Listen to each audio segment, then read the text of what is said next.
afternoon, everyone, and welcome to another empowering edition of the WIBE Live, a hexalog. The WIBE, that stands for Women Inspire, Build, and Enhance, is a platform dedicated to fostering women's excellence. It brings together women doctors from diverse specialities to share knowledge, leadership experience, and personal journeys that inspire growth and collaboration. The fundamental pillars that form the vibe are physical well being, mental health, financial wisdom, and professional excellence. Through conferences, forums, and mentorship initiatives, the vibe strives to build a strong community of women professionals who uplift one another and redefine the landscape of healthcare leadership. I'm Dr. Ritu Johri, consultant diabetologist and metabolic expert practicing in the western suburbs of Mumbai. I'm privileged to have a unique, diverse background with a decade and a half spent in pharmaceutical industry, working behind the scenes of drug development, research, marketing, and support. And now into clinical practice on the other side of the table since half a decade, treating diabetes, thyroid, and obesity.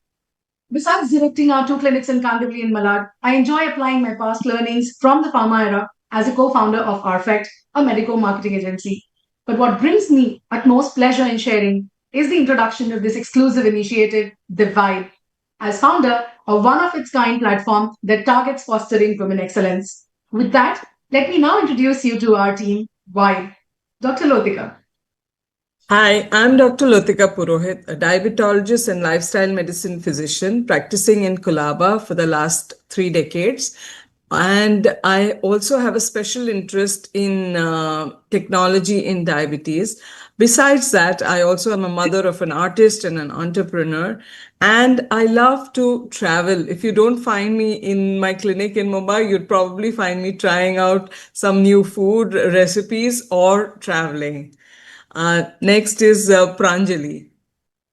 So, hello everyone. Good afternoon. Myself, Dr. Pranjali Shah, Director and Chief Diabetologist from At Diabetes Clinic, Mumbai. I love working with young diabetics, helping them grow and live stronger.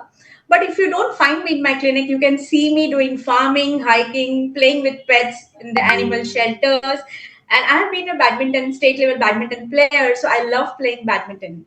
Over to you, Dr. Rukia.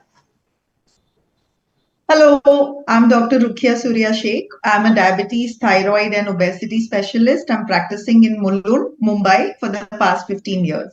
So, beyond the clinic, I love to work out. I love to play carom and have meaningful conversations that spark both laughter and thought. And recently, I've discovered the joy of painting. And that is my little escape into the color and calm.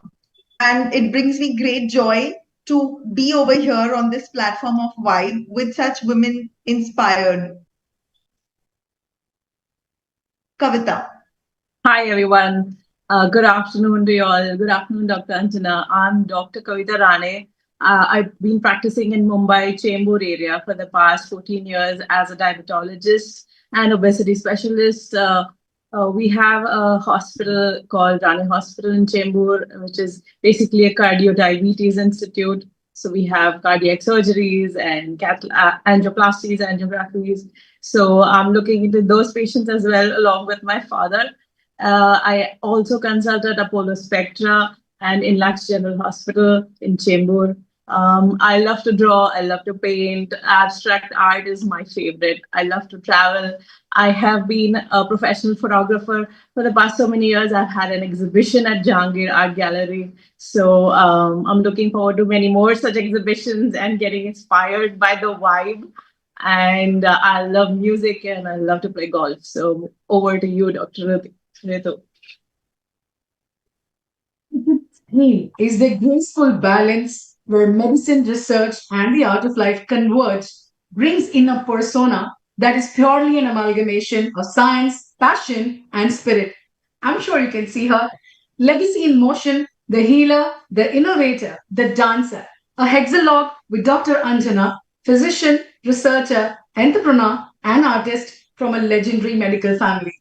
We are privileged to have with us indeed a powerhouse of inspiration, which is not only enough for me to put in words. a mentor, and a role model for women in healthcare. Dr. Anjana is the managing director of Dr. Mohan's Diabetes Specialities Center and president of the Madras Diabetes Research Foundation. Her main research areas are prevention of diabetes, epidemiology, physical activity, translational research, and technology related to diabetes. Beyond her MBBS in 2002, first class with distinction, and MD in 2007, she's also obtained a diploma in diabetology with distinction from the University of Cardiff in 2010, UK, and has been awarded the PhD degree from the Madras University in 2013. She's been conferred with the prestigious fellowship of the American College of Physicians from the American College of Physicians and the fellowship of the Royal College of Physicians, Glasgow, Edinburgh, and London, fellowship of the Indian College of Physicians, and fellowship of the American College of Endocrinology. She serves as principal investigator and co-principal investigator for several national and international projects. She's also published 453 articles in prestigious national and international peer-reviewed journals and delivered lectures in several national and international conferences. In 2020, she was selected as the member of the WHF Salim Yusuf Emerging Leaders Program. She received several awards to date from various national organizations, including the prestigious Young Outstanding Women Achievers Award from the Tamil Nadu Dr. MGR Medical University, the Young Innovator Award from the Indo-UK Health Summit Tamil Nadu, Young Scientist Award from Government of Tamil Nadu, the Shakuntala Amir Chand Prize from the ICMR, WIDF Applied Innovation Award by the International Diabetes Symposium, and Cure Women Diabetologist Award by the RSSDI, Researcher of the Year Award by American College Physicians, and several others. Recently, she has received the Sadikot Fellowship Oration at UPDACon and the Health Research Excellence Award by the Indian Council of Medical Research in 2024. She's received the Sri Armugam Physician Research Foundation Award from Association of Physicians of India in 2025. She's an expert panel member of the World Health Organization, Selection and Prioritization of Global Diabetes Monitoring Framework, Health and Wellness Centers, and a member of the Scientific Advisory Committee of the ICMR National Center for Disease Informatics and Research. In 2023, she's been appointed as an adjunct faculty in the Department of Medical Science and Technology, Indian Institute of Technology, Madras. She's a part of the expert committee for development of NCD protocols for the Ayushman Bharat Health and Wellness Centers. She's also a member of the IDF Atlas 11th edition, Diabetes-related Mortality Special Interest Group, and Arogya World India. She's also a technical expert member of the World Health Organization Global Framework Indicators for Secondary and Tertiary Care. With that, may I request Dr. Anjana to say a few starting words of how you felt when you heard about this invitation to the WIBE. Thank you so much, Ritu. I can't imagine. The first thing I felt was intrigue. And I was like, what's this WIBE? And, what is it all about? So today I know it's something fantastic. I was mentioning earlier, I've never been interviewed by 5 women before. So it's going to be a really good experience, I think. And women help women. I very strongly believe in this. And I think the WIBE is at the center of it. Thank you so much, Dr. Anjana. With that passion and interest, let's start with the hexalog. So, Dr. Lotika, all over to you. Yeah, thank you. So, Anjana, coming from this family, the legendary family wherein your grandfather was like the father of diabetology, Dr. M Vishwanathan, your father, Dr. V Mohan, has also carried the legacy forward. Your mother, Dr. Rema Mohan, also who I have very fond memories of, and your husband also, Dr. Ranjit, who's also doing a lot of work alongside. So what was your early lessons which shaped your journey of healing and humanity? So they say that, diabetes runs in families. Apparently, diabetology also runs in families, certain families, I guess. So, I probably should say that it started with not my grandfather, but his mother. My great-grandmother was probably first, she was not a diabetologist, but she was the first woman physician in Kerala. So, yeah, so she was first, followed by my grandfather, and then, my uncles and aunts. Yes, your uncles and aunts, yes. Diabetologist, on that side, my cousins, we're a whole lot of them. So when we have a family like that, it just happens that you kind of eat, sleep, breathe diabetology. You end up having these conversations over the dinner table, whatever. So very young, I started, especially in my family, since both my parents are, doctors and they were working together. Um, I have these very fond memories of hearing my parents talking about how they healed people, what they did, how it changed lives, and it's hugely inspirational. I can't tell you. I used to follow my mom around, when I was 3 years old. I used to be, remember that day they used to have those slide thingies where you had to push that thing in and press a button and it. Ah, yes, yeah. Remember that? The So I used slide master, yes. that one. So they used to Uh, have that, round thing, and those slides used to the go. Yeah, carousel. the carousel. That's the one. Yeah. So I used to be the slide boy. So I used to hear my mom saying all that. I couldn't even pronounce things like retinopathy, and I used to hear my mom saying all this. And apparently, when I went for my school admission when I was 3, and the sister, it was Church Park here. So Sister Nun asked me, "What do you want to do when you grow up?" And I said, "Well, I want to do diabetic retinopathy," and I had no clue what that was. I couldn't even pronounce it, and I'm pretty sure the nun didn't know what it was either. But that's what I said. So, so those kinds of things kind of early set in. I'm told Mhm. by a lot of my uncles and aunts that I used to carry one doctor kit around and do operations Okay. for all my aunts and uncles when I was quite young. So I think these things just, they pass off on you, I guess, when you are, there's so much of it in the environment. Yeah, that's right. So, yes, you've already mentioned when did you first feel the calling, but when did you feel that the journey was yours, not just your inheritance? So I think that was something I always knew. For example, I would, when there was this moment when my mother used to do a lot of, and my parents do a lot of free service. And I remember it was at one of these camps that she was an ophthalmologist. So it's all about eyes, right? And I remember this man who came up to her and said, in Tamil, he was telling her, Amma Ninga Devam, which means, ma'am, you are God to me. You have given me sight.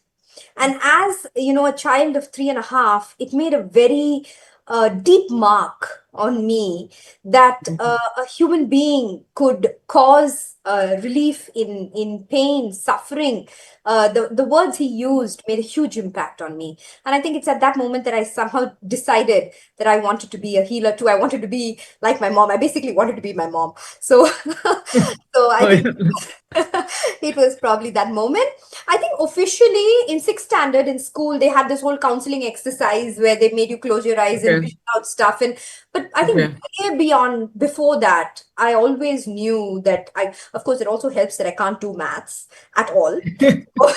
you know, so when you are mathematically challenged, then your options are quite limited. Okay. So, how do you balance the family legacy and yet creating a space for yourself? Yeah. So as I was saying, this pressure started very early on. So when I was in medical college, I was in first year medical college. I didn't know ABCD of anything. And people used to come to me and say, "Hey, Anjana, in diabetes, does this happen? Does that happen?" And I remember the first time that someone Mhm. asked me, I was in first year. I had no clue. I had absolutely no clue. I've come out of school, okay, and really, really not there. And then someone asked me, "Hey, everyone in your family speaks diabetes, and only that, and you don't even know this." And I think that's the day I decided that I had to up my knowledge on this. And on that day, I started realizing that it doesn't matter where I was in my career, I had to know about diabetes. And I think from there, Okay. going into various parts, I think physical activity is something that's still a niche area everywhere. And Okay. being a woman, naturally, woman-centric issues are something that I took a leaning towards. And thus, there's always so much to do. So there's always a little niche that you can find for yourself. Yes. Yeah, that's right. So, looking back, what do you feel was your most meaningful impact in terms of human impact? So I think there are so many such moments because it started off with me. It was never something that I had to do. It's something I wanted to do. And that memory of that man speaking to my mother and saying, "You healed me, you gave me sight," struck. And always wanting to do something to help human beings was a primary driver. But one of the things that struck me many years later, my mother, is no more at this point in time. And one of the things she did tell me on her deathbed was never stop doing seva. So I will, Okay. where she left off, I go to these camps even now. So in one of these camps a few years ago, there was this girl, actually, it was the pediatrician. So these camps have a lot of, not just diabetes, right? There's a pediatrician, there's a gynecologist. There are many people sitting there. So the pediatrician, she came to me and she said, "There's this girl, she has type 1, but she's refusing to take insulin. Can you please have a look?" So that's the first introduction I had to this little girl. She was about maybe 6 or something like that. She was the second of two girls in a family whose mother was a maid.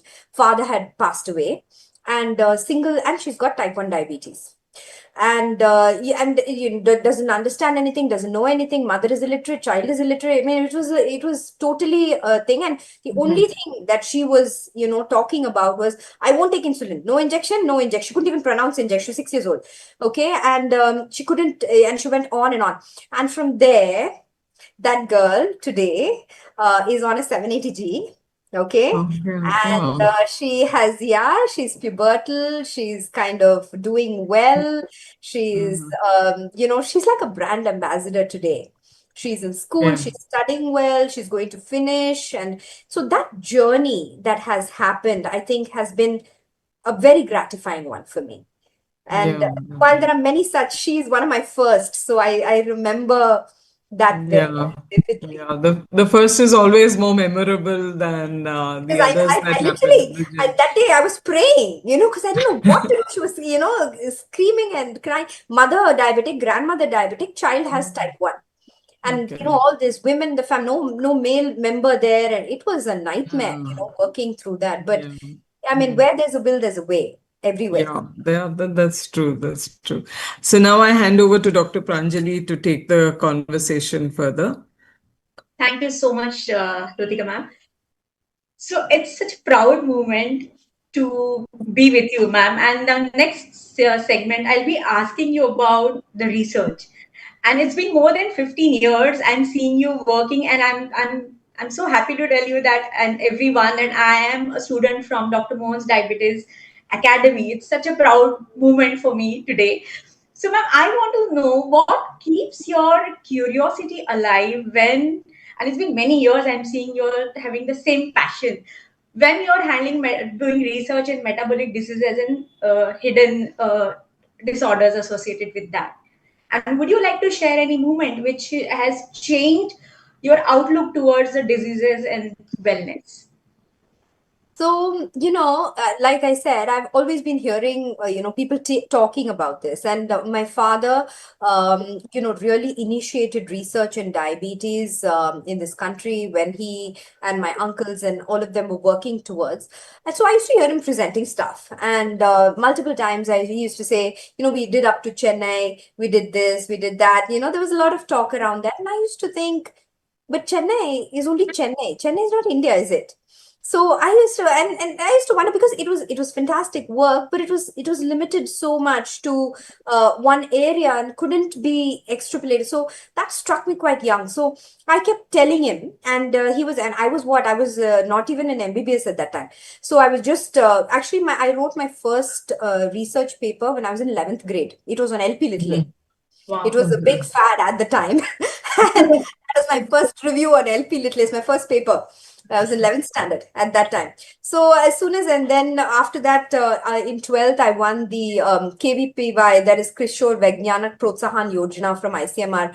It was a 2-year thing. So in first year college and second year college, so first year college, I went to AIMS. And in second year, I went to PJ Chandigarh. It was a group, it was 4 people from the country, one from like thousands of people. I can't tell you. ICMR, there's a batch of 17 profs who sat around there, and they kept firing questions at you from all directions. It was coming, you know. So, and finally, when I heard I'd won it, it was it was an amazing moment. So that gave me a lot of background into. They took us to the genomics lab. They took us to so many labs and things. And I realized there's a whole world out there that we have no clue about. You know, public health is one thing, basic health. I mean, it's just so vast that we don't know so many things.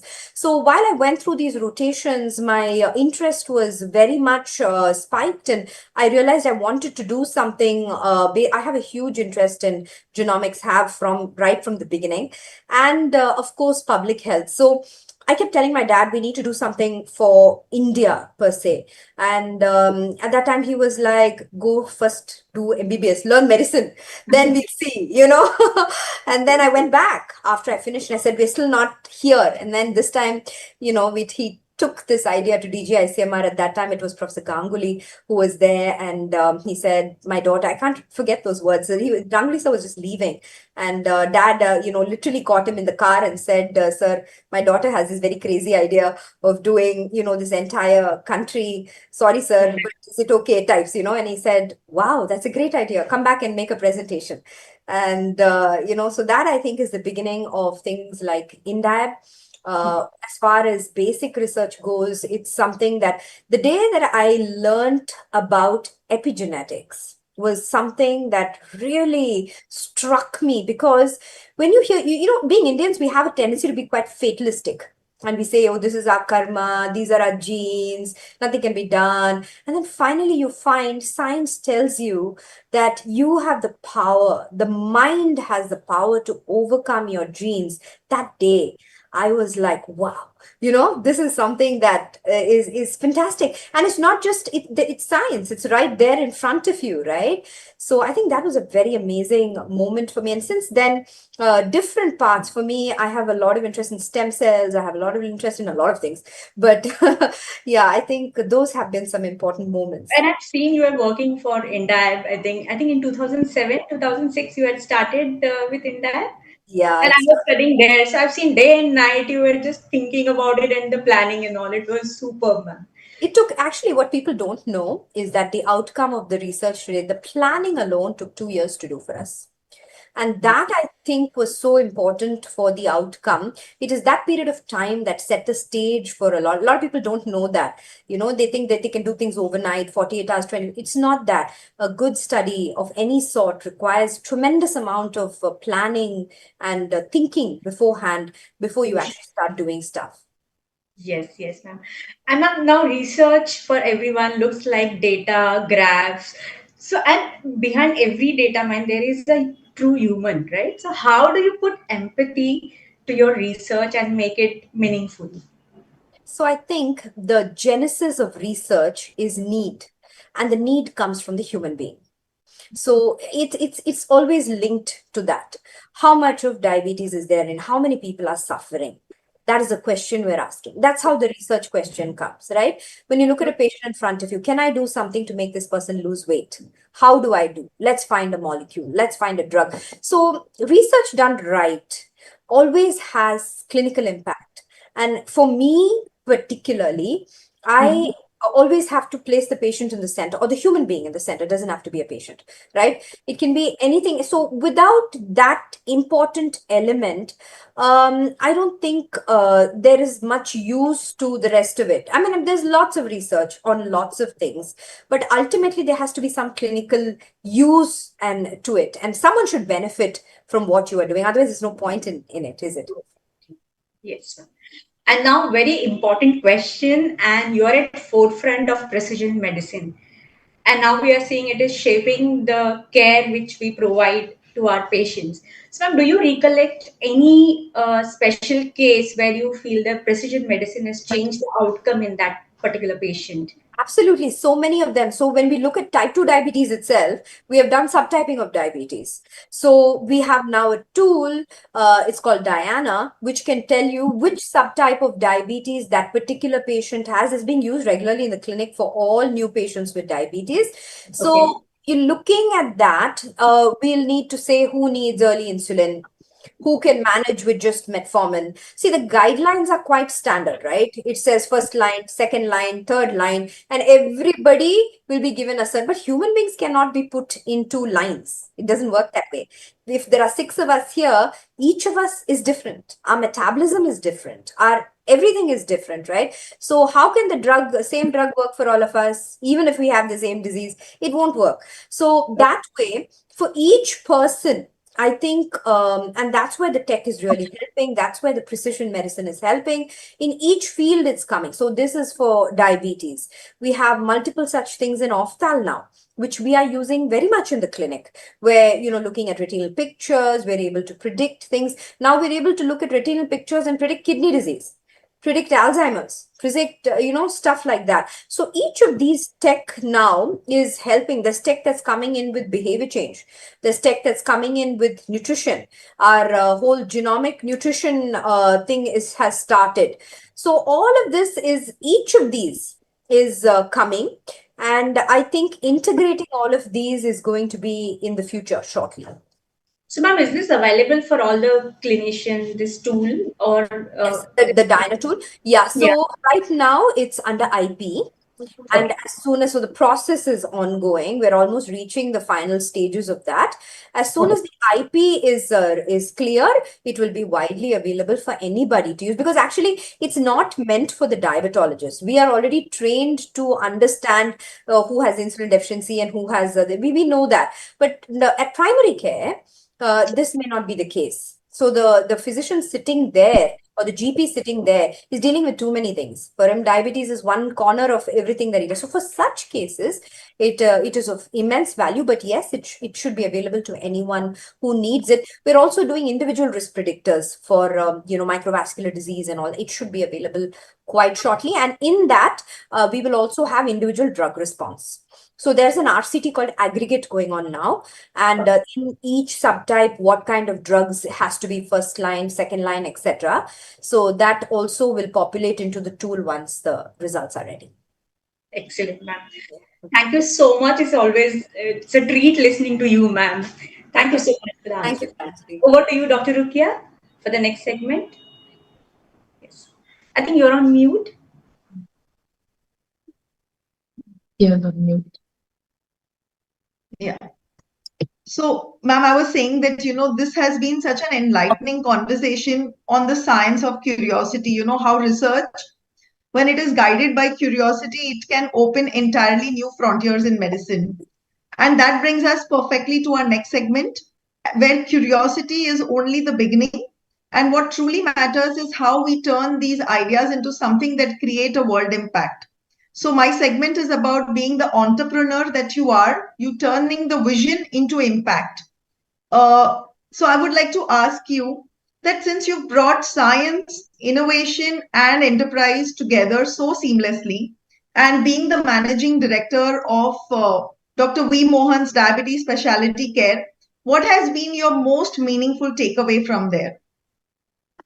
Wow, that's a difficult one. You learn a lot being there as you go along. You make plenty of mistakes and you learn from them all.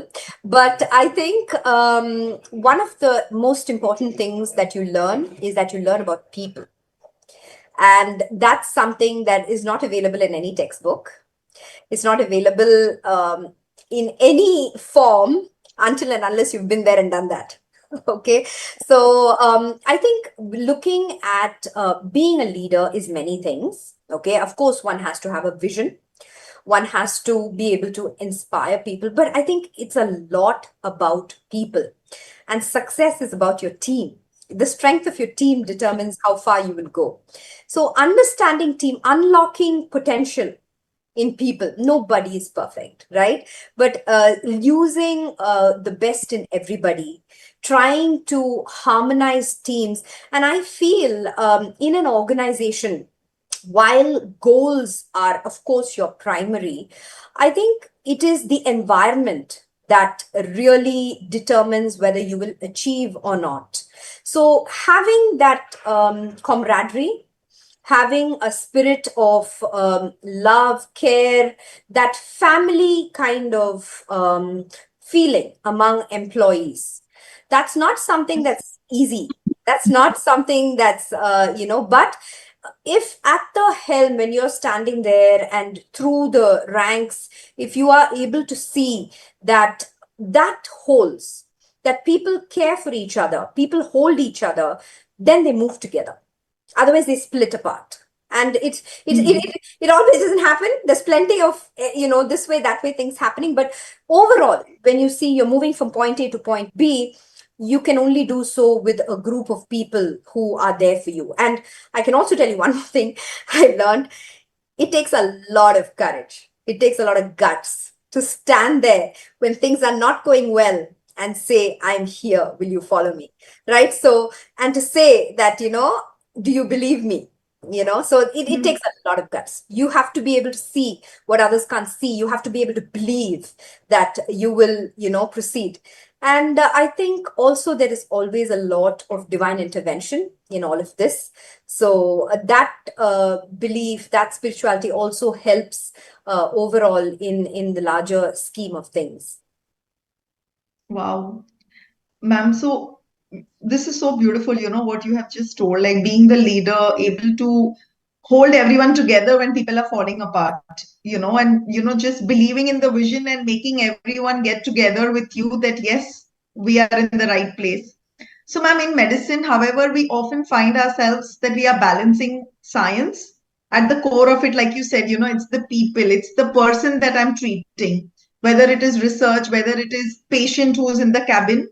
So how do you balance? And then there is a business. There is a hospital that you're running, right? So, ma'am, how do you make it all authentic? And by being authentic, how do you stay grounded? You you remain purpose driven while navigating the business side of the healthcare. Because I think our medicine does not teach us that. We are only taught to treat patients, and it's only when we come into practice that, okay, oh, there is a business side to it. It's just so too difficult to draw the line sometimes. Yeah. So, ma'am, please. I think that's a fantastic question, because I think all of us face that. We have no clue, right? We start off with bones and end up with drugs, and there's nothing else in between. The numbers never feature at all, right? So it was definitely a journey for me.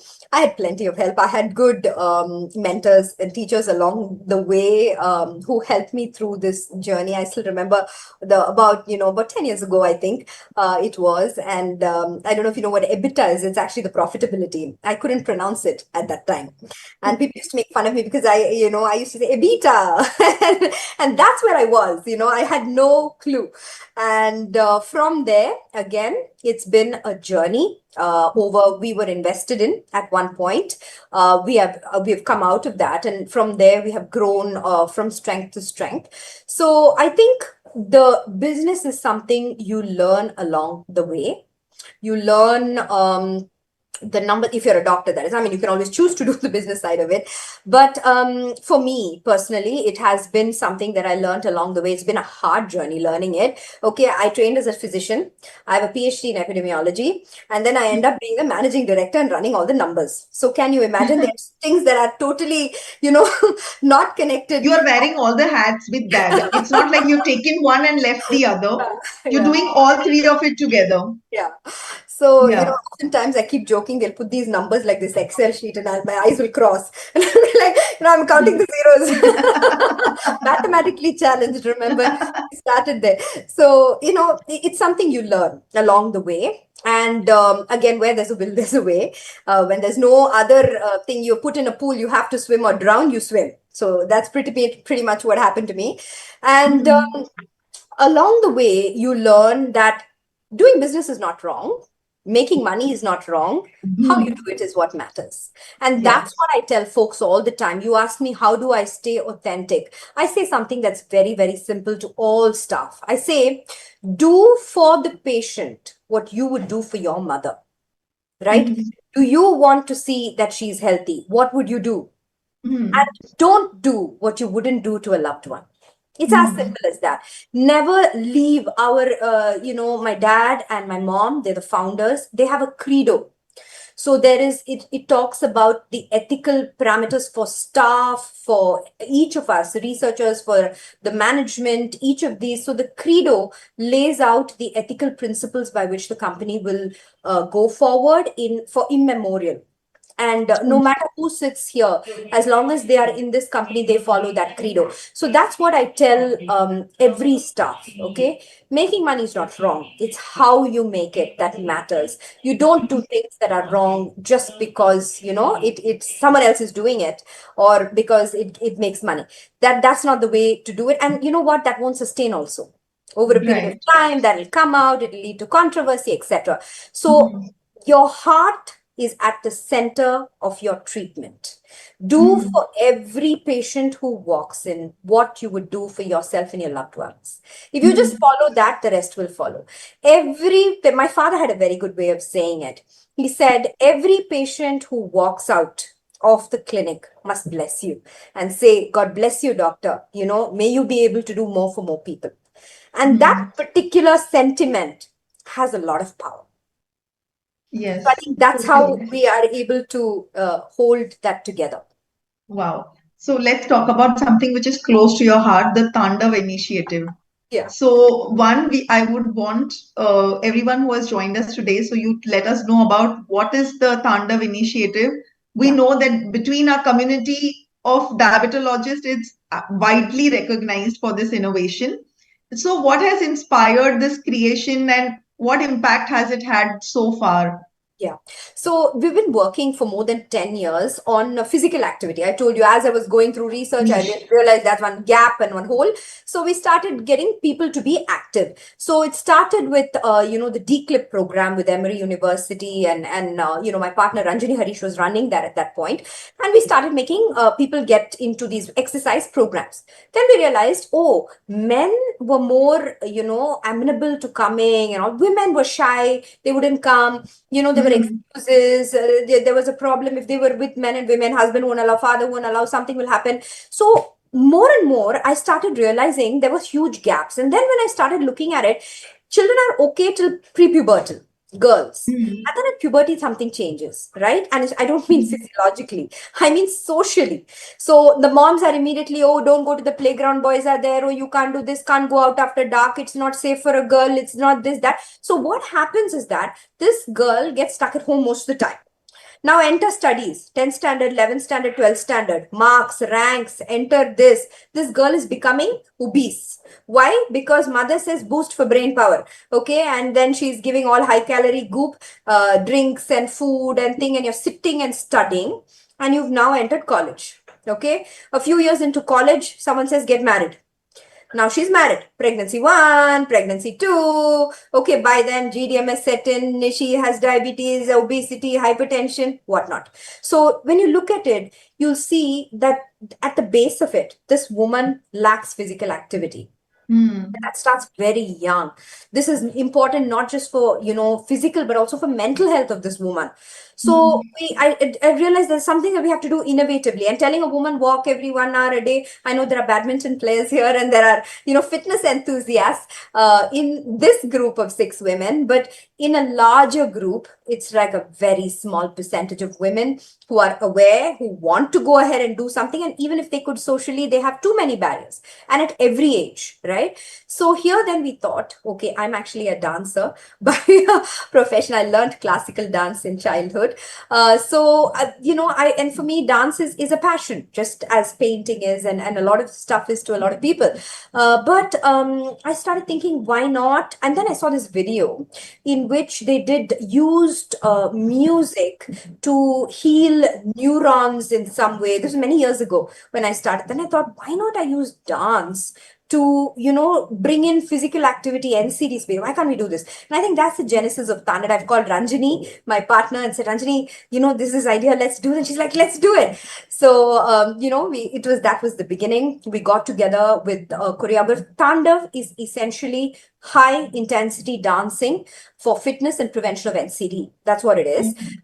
It takes the latest Bollywood, Mollywood, Tollywood songs, hit ones, okay? And it has in one routine, there's 10 minutes, okay? It sounds small, very difficult. Has anyone done a plank for 1 minute? Yes. Right. So you know what 10 minutes sounds like, okay? You know how hard that is. The longest 10 minutes of the day that would be. But unlike doing something repetitive, when you have music filling the room and the space, you have 2 minutes of very high intensity dancing. So that's your metabolic benefit bit. Then you have a 30-second wait where your heart rate comes down to 50-60% for age. Otherwise, it's at about 80-90% for age. Comes down to 6 to 30-second. Then next song starts. 2 minutes. Then 30-second. Like 4 times when you do it for 4 different songs. One will be Bhangra, one will be Shape of You, one will be something else. Your mind and body is, just moving from one thing to another, and suddenly 10 minutes is over. And that we found, so we that was a concept. We worked on, first thing we went to St. John's laboratory and had the physiology done to see whether it met HIIT norms. Then we got funded, we went to schools, we found that it burns fat, it does all of this stuff, builds fitness, psychological benefits, etc. It also helped girls with their eating, stress eating, stuff like, because you're burning excess nervous energy, right? So I think it had multiple benefits. So that's where Tandav is. It's with tens and thousands of women today who have now taken this up. Oh, nice. That's wonderful.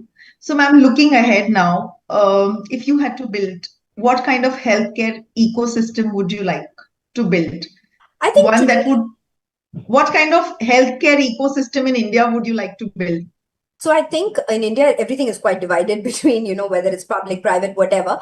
But overall, I think technology has, come in a big way into healthcare overall, in diabetes in particular. But what this whole tech piece misses is the human emotion of empathy. Healing is not about technology. Healing is not even about medicine or anything. Healing is from one human to another. And that's what you found. The touch, the feel, the understanding, the listening, that's what heals totally.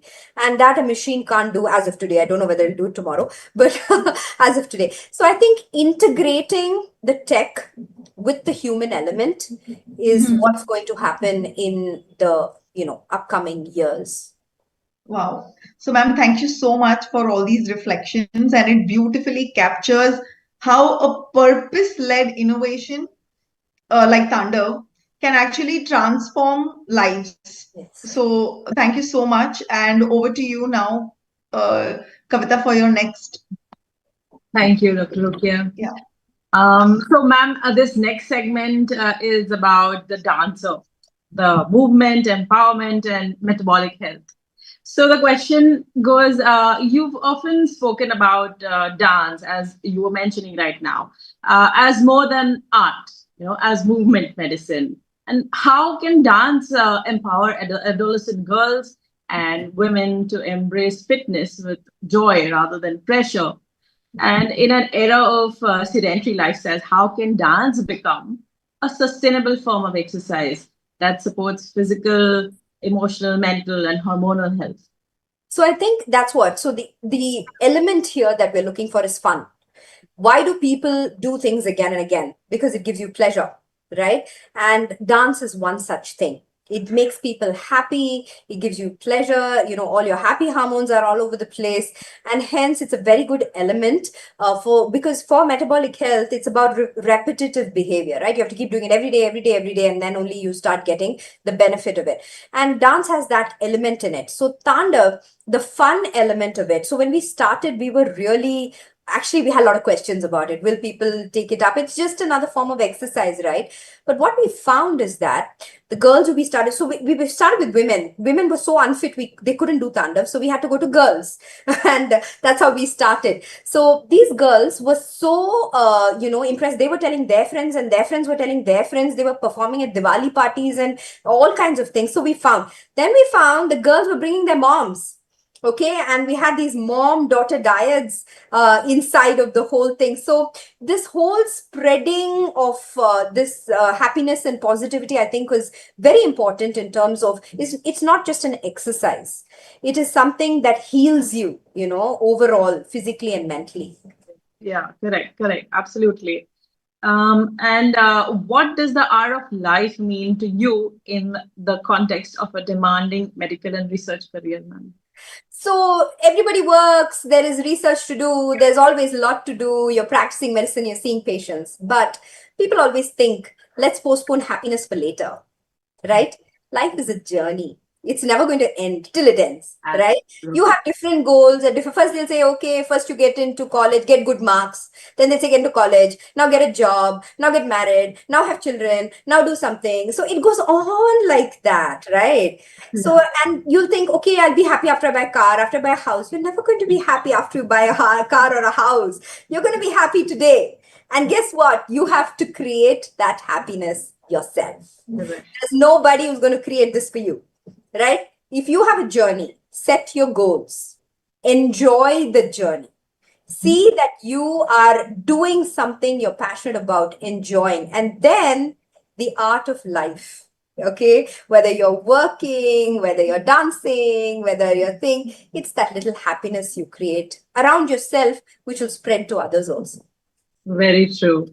On that note, I remember what my father says. He says, be in the now. That's what Yeah, very true.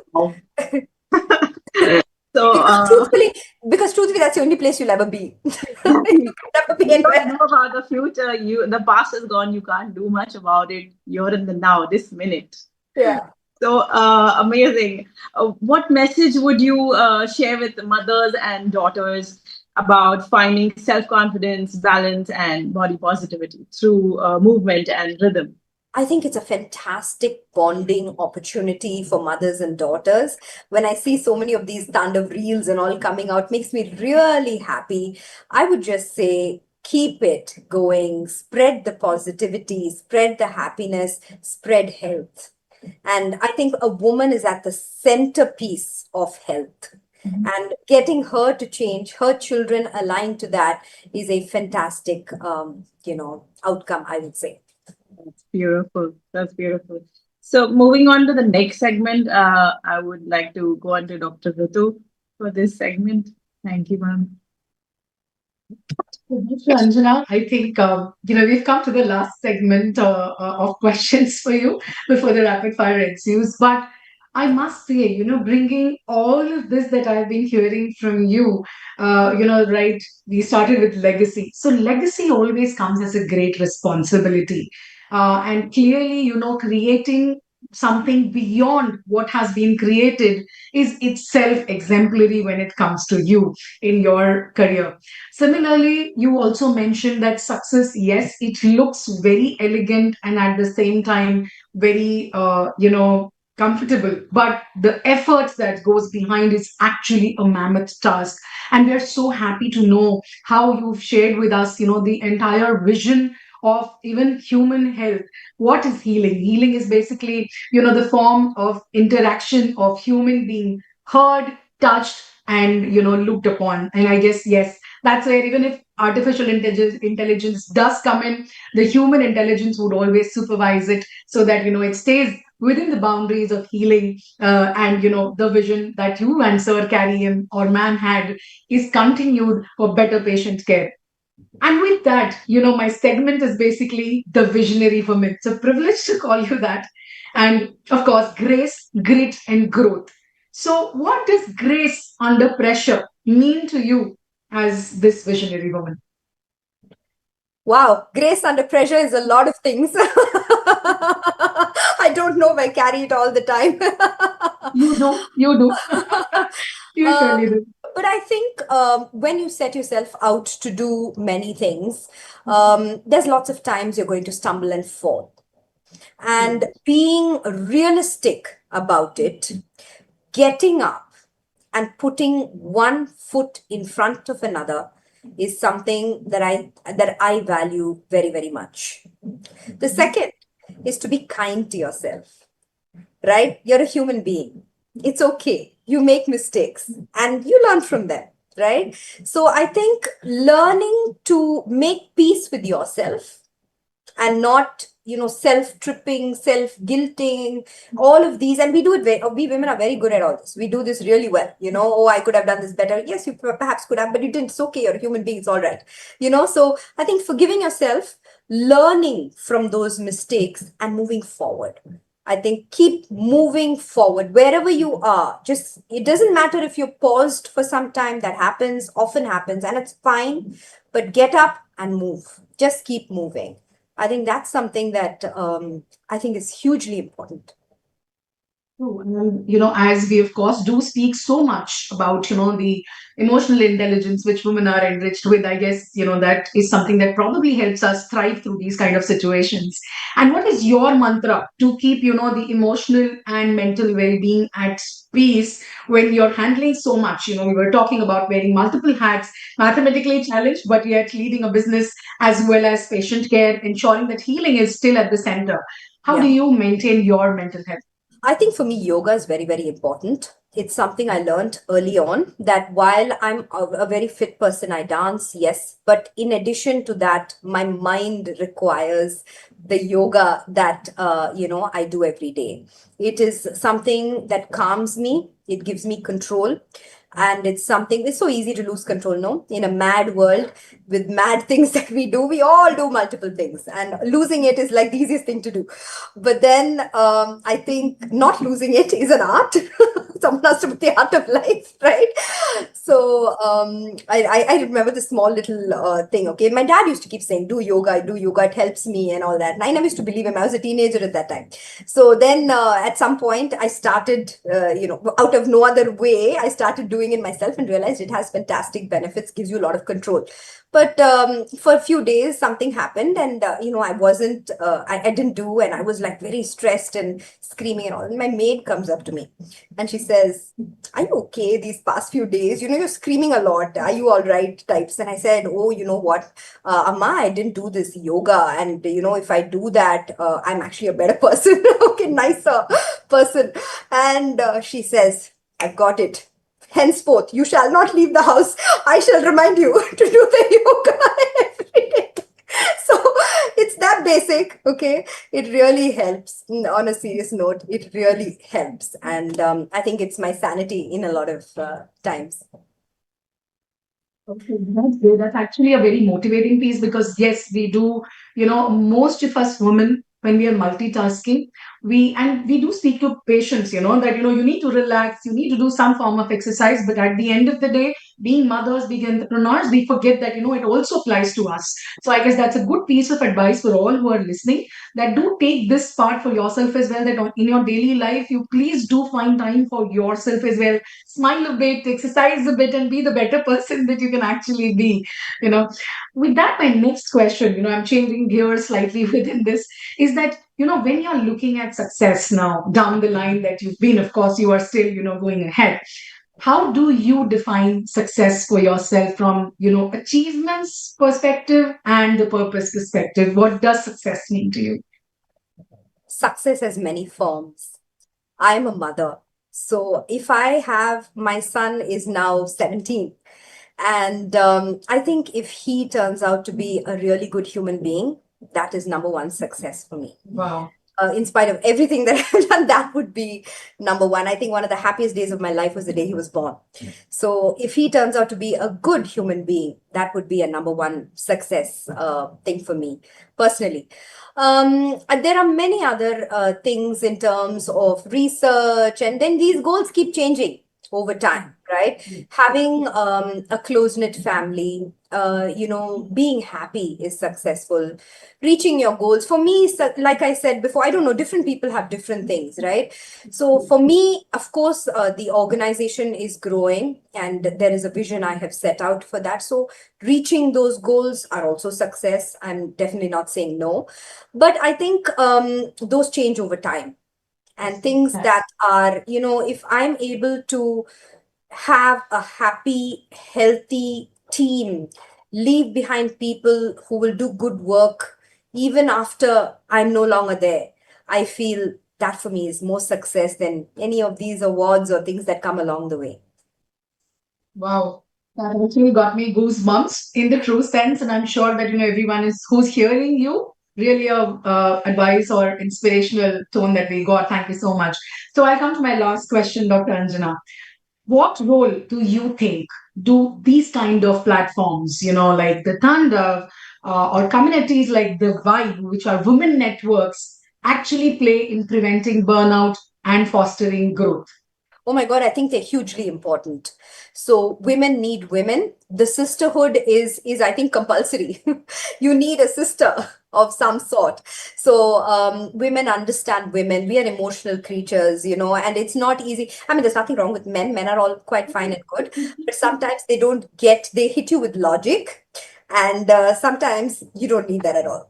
And you need a woman who can equally be as emotional as you are and see your side of things. And sometimes a group of women, I think they're completely important, completely therapeutic. Your girl days are important, your girl gangs are important, your girl outings are important. And just sitting for some time and talking with a group of women, I think helps everybody. The entire group. It prevents, you talk about your problems, you talk about your successes, you help each other through. And I think one woman will uplift another. And that's how the world's going to come up. Beautifully said that, Dr. Anjana. With that, let me hand over the session to Dr. Pranjali for the rapid fire. Yes, so it's time to change our gears, and now we are going to start with our signature White Plus rapid fire round. And man, we want to have answers straight from your heart. You don't need to think. Okay, so we'll start with first question. One word that defines your family legacy. Pioneers. Perfect. Medicine to you is passion or purpose? Both. One answer. Purpose. Perfect. A dance form that mirrors your personality. Tandav.